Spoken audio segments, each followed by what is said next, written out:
tem como não começar o culto de hoje falando de quanto meu coração está assim animadíssimo. Quantos estão animados?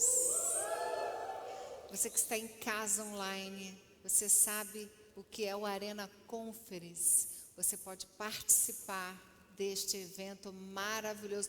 Tem 2 anos que nós não podemos nos unir pessoalmente, será lá em Barueri. Bom, enfim, tem todos os avisos. Mas eu estou falando aqui porque o meu coração não cabe de alegria por poder ver o povo de Deus, todo mundo ali junto, naquela energia. Você sabe que existe sinergia. Quem sabe o significado de sinergia? Quem não sabe o significado de sinergia? E tem gente que não se encaixa, nem que sabe nem que não sabe, né? É o seguinte, energia é poder, é força, né? Mas eu vou dar um exemplo na Bíblia. A Bíblia diz que do exército de Deus faz fugir 1000. E 2 faz fugir quantos? 10.000. Existe um salto, né? O natural era que fossem o quê? 2.000. Não, 1 faz fugir 1000, 2 faz fugir 10.000. Sinergia. Quando nós estamos juntos, o poder que nós temos de atuação se multiplica numa velocidade quântica. Quantos sabem o que é sinergia agora? E quantos querem sinergia?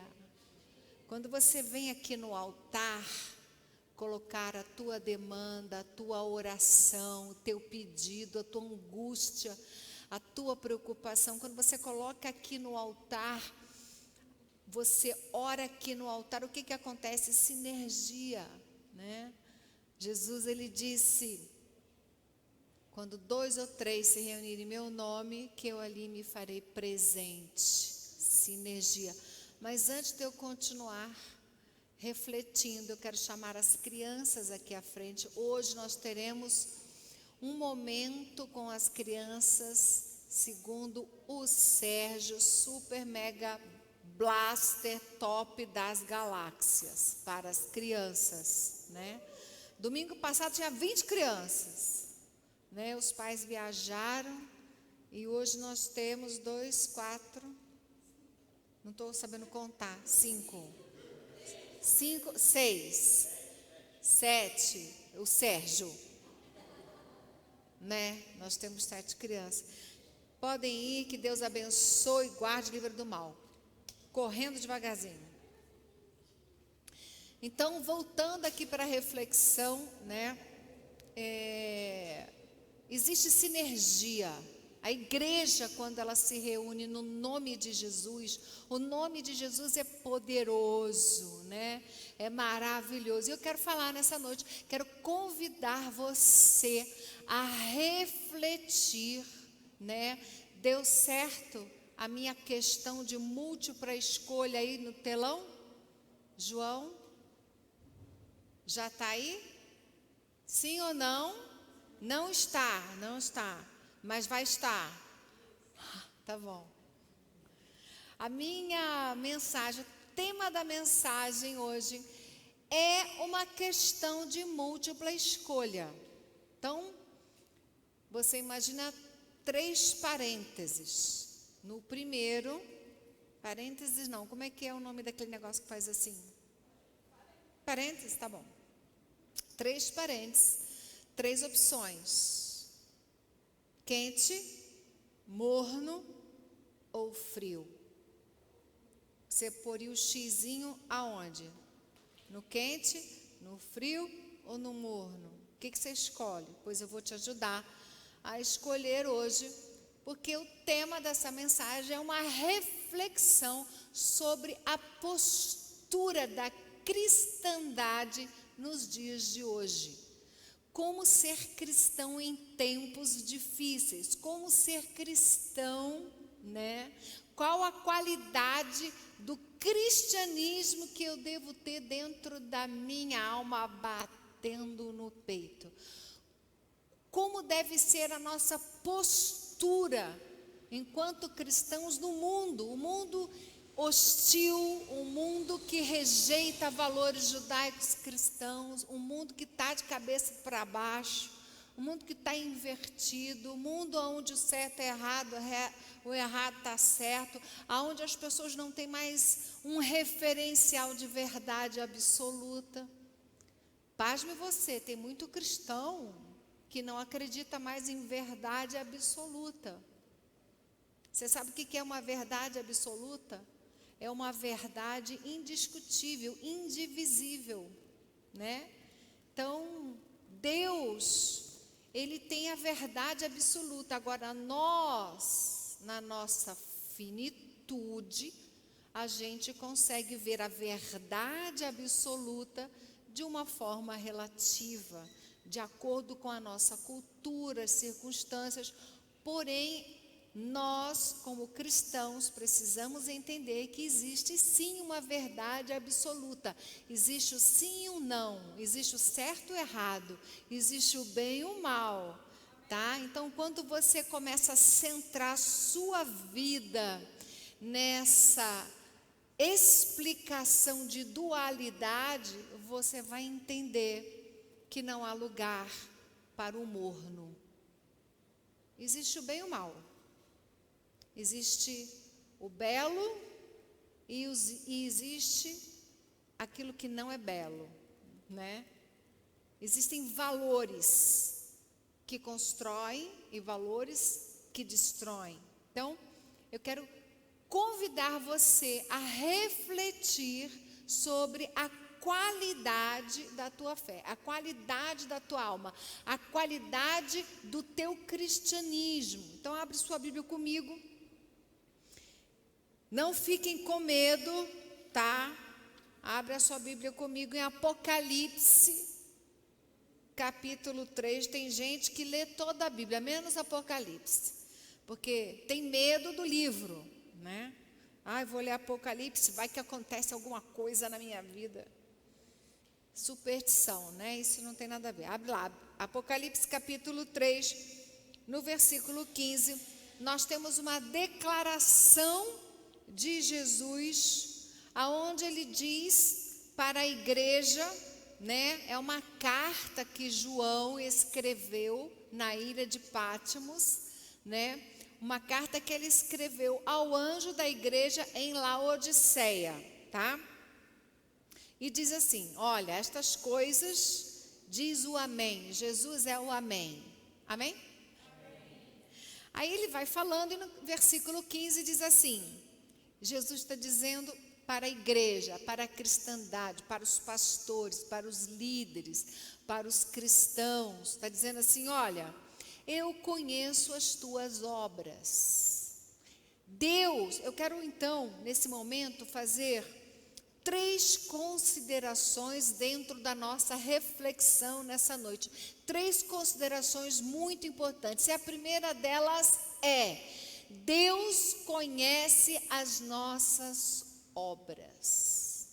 E o que são as obras? São as nossas ocupações, são as nossas prioridades de vida, são os nossos tesouros, porque aquilo que é importante para você é onde você coloca o seu coração. Quais são os tesouros que você tem no seu coração? Deus conhece as nossas obras, ocupações, prioridades, tesouros. Deus conhece tudo aquilo que nós fazemos com a nossa vida. Então, Deus conhece as nossas obras.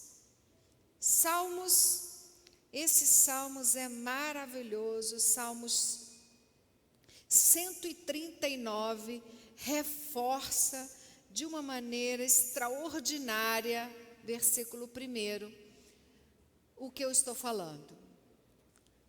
O versículo 1, né, isso é um salmo de Davi, o famoso rei Davi, aonde nessa oração, nessa canção, né, ele diz: Senhor, tu me sondas e me conheces. Sabes quando me assento e quando me levanto. de longe penetras os meus pensamentos. Esquadrinhas o meu andar e o meu deitar, e conheces todos os meus caminhos. Você tem um Deus que é detalhista. Não existe um segundo, uma fração de segundo do seu dia que ele não tenha conhecimento, né? Olha a certeza do coração de Davi. Deus, o Senhor esquadrinha o meu andar, o meu deitar, conhece todos os meus caminhos. E aí ele diz algo maravilhoso que eu falei até domingo passado, eu citei isso. Diz assim: ainda a palavra me não chegou à língua. Você ainda vai falar, né? Você ainda vai falar. E tu, Senhor, já a conheces toda. Então, quando você vai abrir a boca, Deus já sabe o que você vai falar. As palavras ainda não foram, sabe, construídas. Você ainda não construiu um raciocínio. Você ainda está naquele momento de explosão de emoções na sua alma, onde você está construindo raciocínios. Você ainda vai falar, e Deus aqui diz que Deus, ele já sabe o teu raciocínio. Isso é incrível. Sim ou não? Tu me cercas por trás e por diante, e sobre mim pões a mão. Fala para o irmão, vai ficar tudo bem. Tal conhecimento é maravilhoso, demais para mim, é sobremodo elevado, não o posso atingir. A gente não consegue compreender essa onisciência, onipresença e onipotência de Deus de uma forma plena. A Bíblia fala que hoje nós conhecemos em parte, mas que há de chegar o momento que nós conheceremos de forma plena a verdade absoluta que hoje nos parece relativa, dependendo do nosso referencial de existência do momento em que vivemos. Quantos estão entendendo? E aí ele fala, olha, eu não consigo, é elevado demais. Aí ele se pergunta no versículo 7, para onde me ausentarei do teu espírito? Não existe lugar em que você possa se esconder de Deus. O último que tentou se esconder de Deus foi parar dentro de um grande peixe, né, que a gente chama carinhosamente de baleia, né? Jonas, né, não o meu filho, mas o personagem da Bíblia, foi chamado por Deus numa missão. Jonas, eu quero que você vá para Nínive, que era uma cidade arqui-inimiga do povo de Deus. Eu quero que você vá para lá e que você pregue o evangelho, porque eu tenho um povo, eu quero salvar aquele povo. Jonas não gostou da missão. E ele fugiu da presença de Deus, entrou no navio e trouxe azar para todo mundo que estava naquele navio. O navio começou a afundar, as pessoas começaram a desconfiar, e Jonas era honesto, falou assim, gente, sou eu. Há algo de errado que não está certo e sou eu.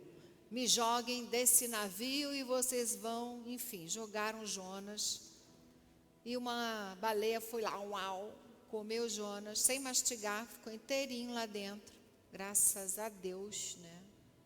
E lá dentro do ventre desse animal, nas profundezas do oceano, nas profundezas das terras do oceano, Jonas esteve 3 dias, 3 noites, e ali ele teve tempo suficiente, porque ali não tinha internet, não pegava, né? Ele só tinha uma possibilidade, falar com Deus. E lá dentro ele falou com Deus. Por que eu estou contando isso? Eu estou contando isso porque não existe lugar distante que você possa ir que Deus não esteja, que Deus não veja, que Deus não te tire de tal lugar. Sabe, quando você cava a própria desgraça, você cava fundo no poço, vai lá no fundo do poço. Tem gente que fala assim, não, eu estou no fundo do poço. Aí você fala, daqui não tem jeito. Deus, ele vai lá nesse fundo do teu poço, porque não existe fundo suficiente que esteja longe dos olhos de Deus. Quero ouvir um amém. Então o salmista aqui, ele nos ajuda a construir o seguinte raciocínio: não tem como fugir de Deus. Não tem como. Você tem um encontro com Deus na eternidade, compareça. E você precisa comparecer nesse encontro em Jesus. Amém?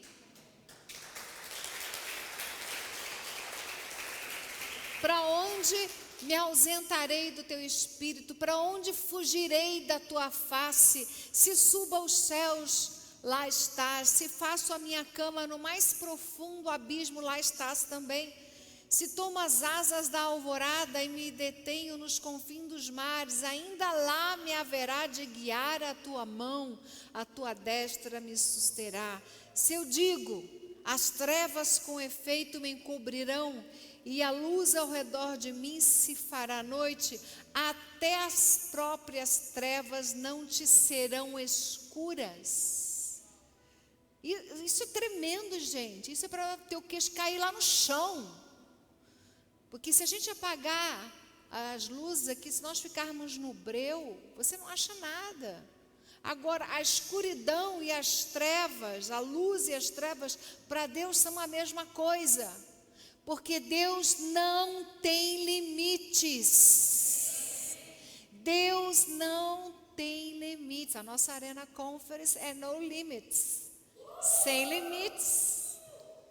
Deus é pleno. E aí ele fala no versículo 13, tu formaste o meu interior, tu me teceste no seio da minha mãe. O cara era um poeta, né? E aí ele diz, você, Senhor, me viu sendo formado no ventre da minha mãe. E ele vai construindo esse raciocínio, essa certeza. Então, 3 considerações. Deus conhece as nossas obras, Deus conhece as nossas ocupações, os nossos raciocínios, a nossa forma de pensar, de sentir. Deus conhece o estado da nossa alma. E a verdade, ela é absoluta. É o bem, é o mal. É o lado negro da força, ou é o lado luz da força? Aonde você quer estar? Já tem a nossa questão de múltipla escolha aí? Está no telão? Marca o X aí. Onde você vai marcar esse X? Quente, frio ou morno? A ênfase, vamos voltar lá para Apocalipse. A ênfase aqui do texto, em Apocalipse 3, né? É a ênfase no morno. Uma ênfase para corrigir o nosso coração. Conheço as tuas obras, olha só, no versículo 1. Conheço as tuas obras, que tem nome de que vives e está morto. Né? Sê vigilante, consolida o resto que estava para morrer, não tenho achado íntegras as tuas obras. E aí então, no versículo 15, diz assim,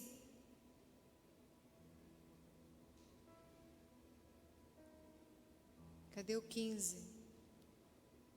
Conheço as tuas obras, que nem és frio nem quente. Quem dera fosses frio ou quente.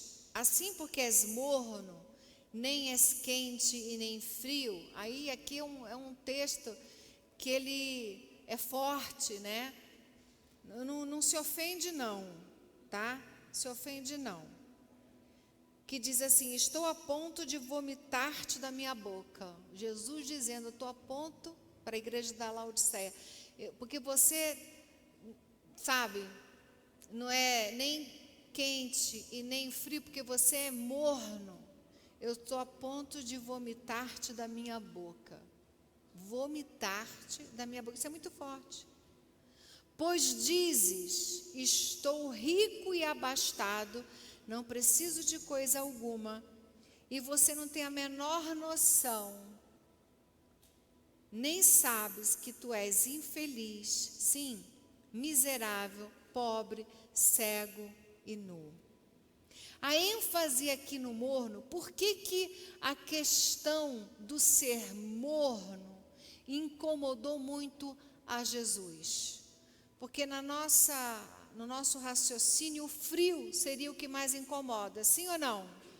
Se quente é aquela pessoa apaixonada, se quente é aquela pessoa zelosa, entusiasmada, e o frio, aquela pessoa que simplesmente morreu para a vida espiritual, o morno seria o mais próximo do quente, sim ou não?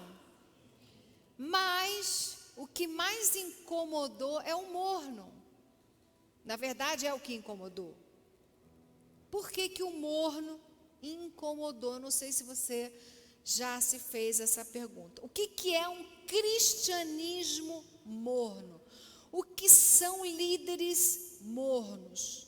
O que são pastores mornos? O que são cristãos mornos?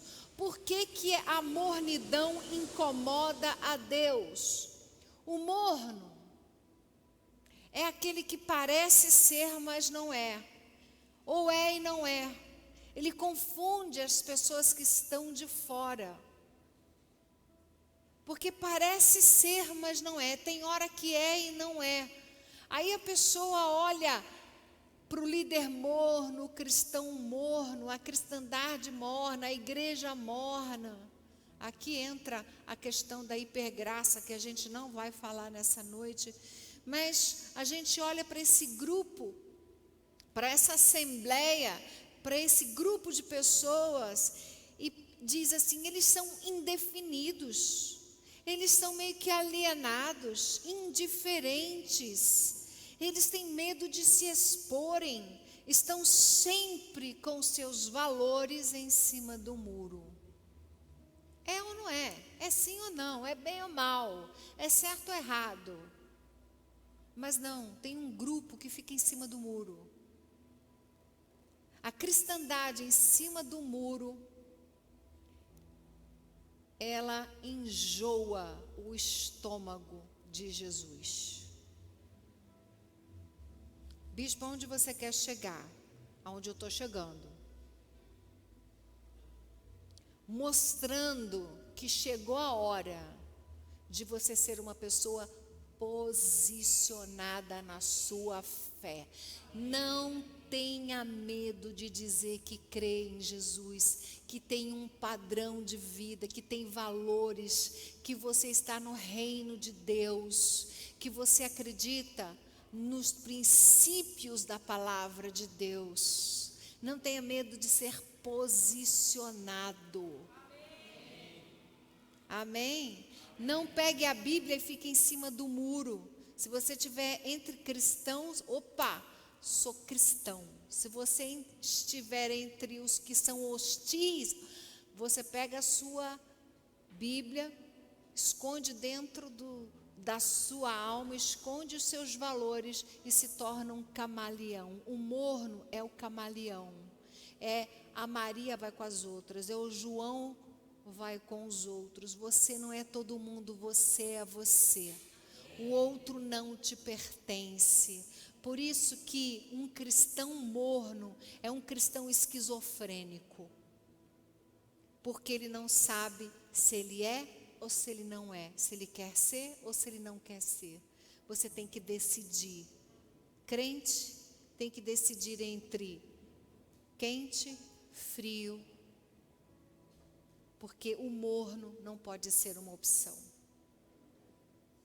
É melhor você pegar a sua mala e ir embora de vez, do que você ser um morno que atrapalha aqueles que querem descobrir o que é e quem é Jesus. Quantos estão entendendo? Ah, isso é duro? É, um pouco.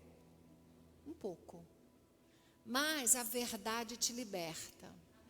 Você precisa se situar. Porque a coisa mais confusa é a linguagem dupla. Sim ou não? O que é esquizofrenia? O que é esquizofrenia? A esquizofrenia é quando a pessoa ela não tem uma posição. Ela tem, a identidade dela é confusa. E aí então, são 3 considerações. Deus conhece as nossas obras. Deus conhece o nosso estado de alma. E Deus, Ele está preparado para te ensinar o caminho do avivamento. Quem quer o avivamento? Você não será uma pessoa indefinida. Não, você é uma pessoa posicionada. Ah, e a hostilidade? A hostilidade faz parte da vida. Jesus, ele avisou, olha, o mundo odiará vocês porque vocês creem no meu nome. Escuta o que eu vou falar. Quando você diz que crê em Deus, as pessoas não se importam.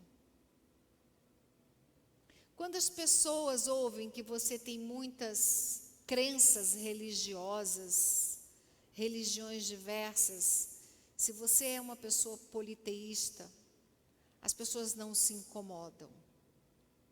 Mas quando você diz que você crê que Jesus Cristo é o Senhor, o Salvador de toda a humanidade, o Messias, o Salvador, aí então você começa a incomodar. As pessoas serão odiadas porque elas são posicionadas em Jesus. E aí o que fazer com a hostilidade? Como que você responde à hostilidade? Com acolhimento, com amor. Porque a Bíblia fala que nós vencemos o mal com o bem. Jesus, ele falou, se teu inimigo tiver fome, o que você vai fazer? Você vai mandar botar no paredão e é isso? Se alguém pensa diferente de você, você vai colocar no paredão e mandar matar, é isso que você vai fazer? Não. Se teu inimigo tiver fome, o que você faz? Dá de comer. Se ele tiver sede, você vai fazer o quê? Dá de beber. Se ele te pedir a túnica, você vai dar o quê? A sua capa. Se ele pedir para andar 1 milha, você vai com ele mais outra milha. O cristão, ele vence pelo amor.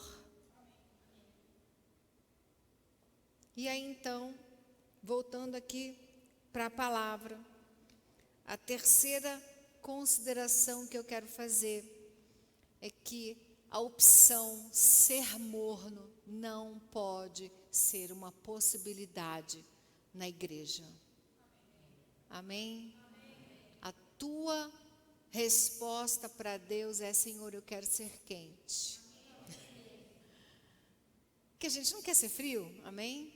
O que é uma pessoa fria? Uma pessoa apática, desanimada, desistida, desconstruída, que não tem ânimo para nada, que não quer realizar nada na vida, não tem ambição. Você não pode ser frio, né? Não pode ser frio, você tem que ser quente. E aí então Deus dá um conselho. São 3 conselhos e eu encerro a palavra falando sobre esses 3 conselhos que Deus dá para a gente nessa noite. No versículo 18, diz assim: 3:18 diz assim: aconselho-te, já que você não sabe que é pobre, cego, nu, infeliz, porque acha que tem tudo, porque essa geração acha que tem tudo, então ela acha que é rica, né? Acha que pelo poder, pela influência, ela compra uma entrada, um bilhete para o reino de Deus, e isso não é possível. Você só entra no reino de Deus pelo sangue de Jesus, pela graça, pela fé no Senhor, né? Então aí no versículo 18, Deus traz a solução para a igreja, para essa geração. Diz assim: aconselho-te que de mim compres ouro refinado pelo fogo, para te enriqueceres. Que você compre vestiduras brancas para te vestires, a fim de que não seja manifesta a vergonha da tua nudez. E eu te aconselho que você compre colírio para ungir os olhos, a fim de que vejas.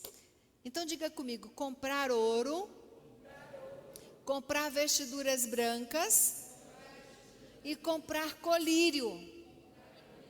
O que é comprar ouro? Comprar ouro é buscar a Deus. Ouro na Bíblia significa divindade, glória.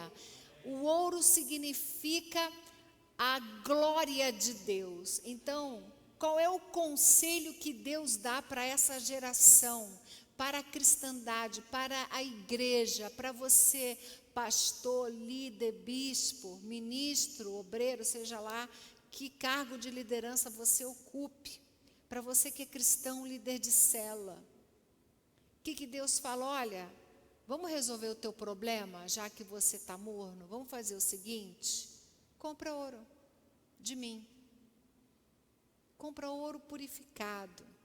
Ou seja, Deus ele diz o seguinte: venha buscar a minha presença. Aquele que ama a Jesus, a Bíblia diz lá no Salmo 132, que quem ama a Deus, que Deus faz nele morada. Davi, ele falou: não darei descanso aos meus olhos enquanto não encontrar uma morada para Deus. A gente tem até uma canção, né? A gente vai cantar essa canção, tá bom? Então compre ouro, construa em você um lugar aonde Deus gosta de estar.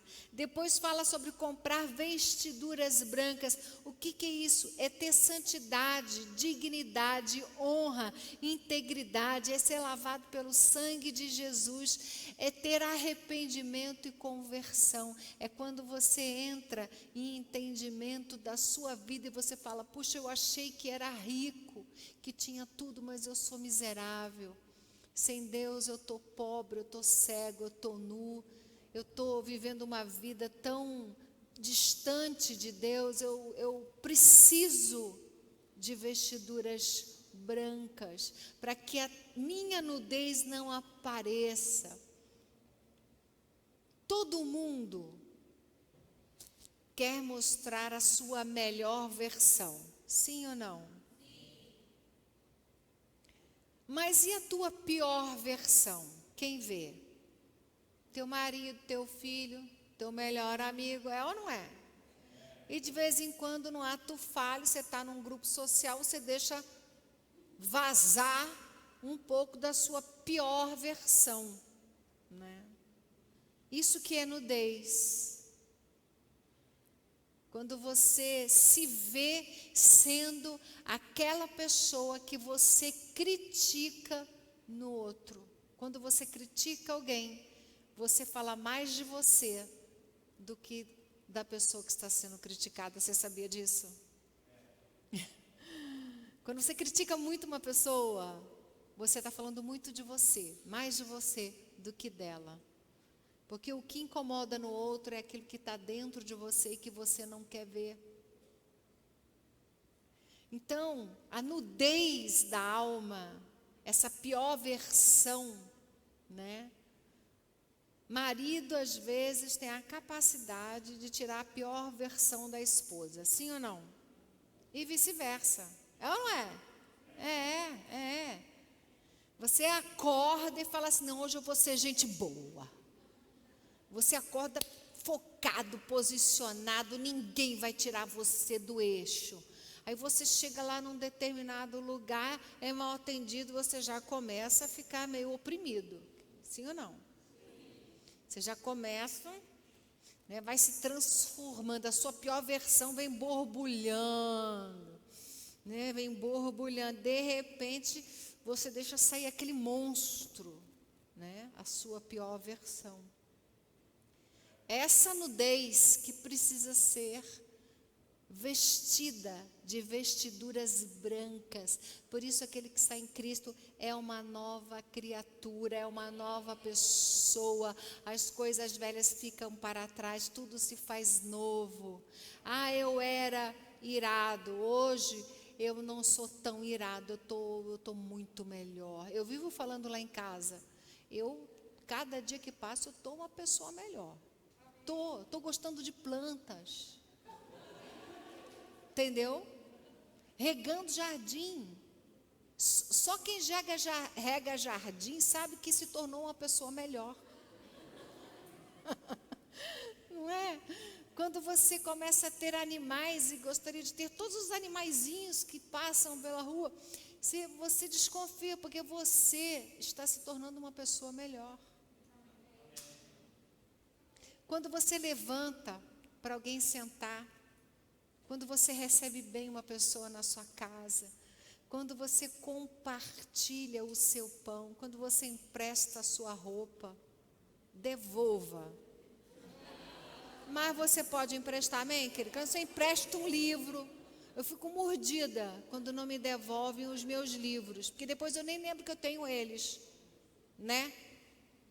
Mas você empresta, você compartilha, você abre a sua casa, você abre a sua célula, você divide a sua vida, você partilha a sua vida, você reata relacionamentos, você refaz amizades.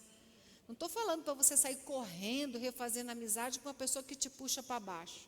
Não, eu estou falando para você refazer uma amizade com uma pessoa que você quebrou por bobagem, por política. Quem aqui já quebrou amizade por política? Aí você viu que besteira. Aí você fala, sabe o que mais? Eu vou lá pedir perdão. Isso são vestes brancas, é ter dignidade, é se converter, é se tornar uma pessoa melhor, é fazer vencer a sua melhor versão. Seja a sua melhor versão em Cristo.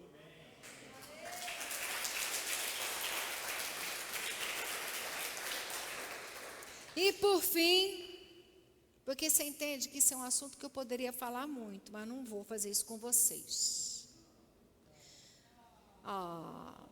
O conselho de Deus para sair da mornidão é simples: compre ouro, busque a minha face, busque a minha morada, ore, leia a Bíblia, fale comigo.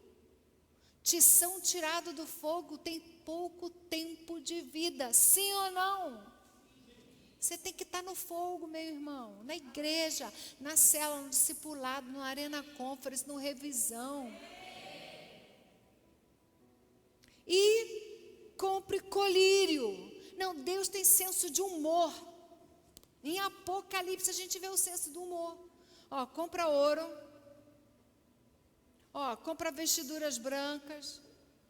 Aí você está esperando, o que ele vai mandar eu comprar mais? Colírio. Colírio para você ungir os seus olhos. O que isso significa? Que a pessoa que é sem noção, ela é escravizada pelos seus próprios instintos, presa nos seus fracassos, nos seus traumas e no que já passou. Porque quando eu tinha 5 anos a minha tia falou isso. Porque quando eu tinha 8 anos o meu pai falou aquilo. Você está preso naquelas palavras que ficam reverberando, queimando os teus neurônios, te diminuindo, te impedindo de voar, te impedindo de romper com limites escravizantes. Comprar colírio é ter a visão aberta. É ver o mundo com a perspectiva da eternidade. Ouça o que eu estou falando. As pessoas que vivem para o aqui e agora, já viu gente que fala assim, porque morreu, acabou? Quem já ouviu falar isso? Materialista, né? Morreu, acabou. Tem um texto na Bíblia que o apóstolo Paulo falou assim, se Jesus Cristo não ressuscitou dentre os mortos, comamos e bebamos, porque amanhã o quê? Morreremos. Deixa a vida me levar, vou estar em toda, porque morreu, acabou. Sabe o que acabou? Acabou a opção dela. Porque a existência continua.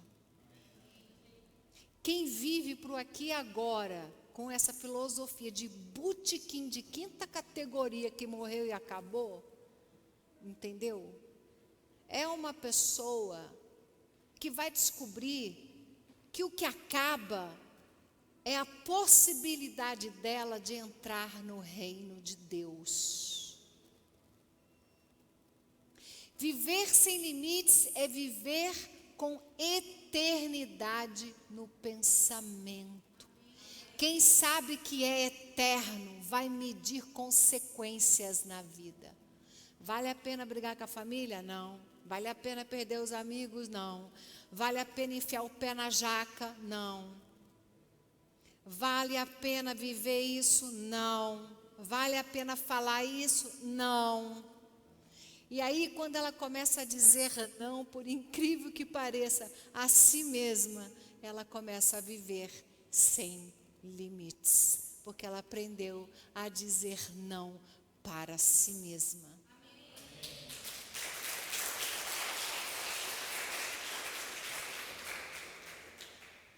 Então, comprar colírio é ver o reino de Deus. Deus está tirando as escamas dos teus olhos.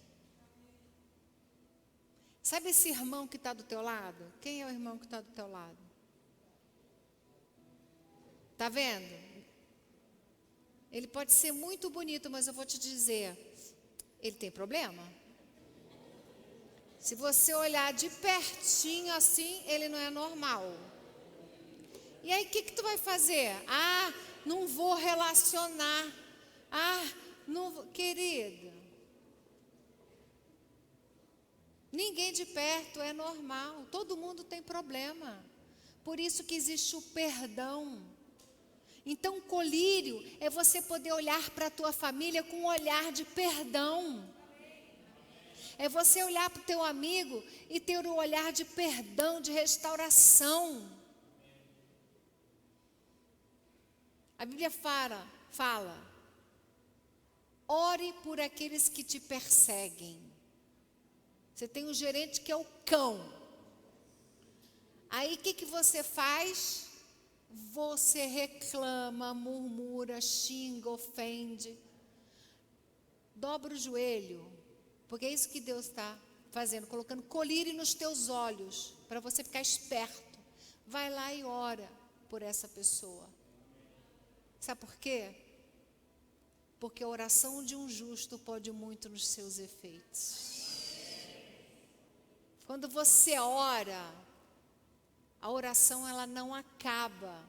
Você ora hoje, Deus esqueceu daqui a 1000 anos. Não, a oração que você faz hoje reverbera para a eternidade. Você vai chegar lá no céu e a tua oração vai estar lá, diante do Senhor.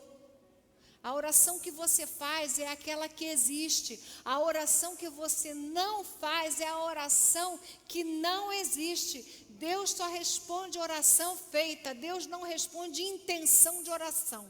Eu tenho intenção de orar. Então, quando você for orar, eu te respondo. Amém? Então, quando você consegue ter esse entendimento, a sua vida dá um salto quântico. Comprar colírio, ver o reino de Deus, ter sabedoria espiritual, ter entendimento que a vida é com eternidade. E aí você começa a ser inteligente nas suas escolhas, Comprar colírio é ver a graça de Deus, a verdade, o caminho e a vida, em nome de Jesus. Diga amém.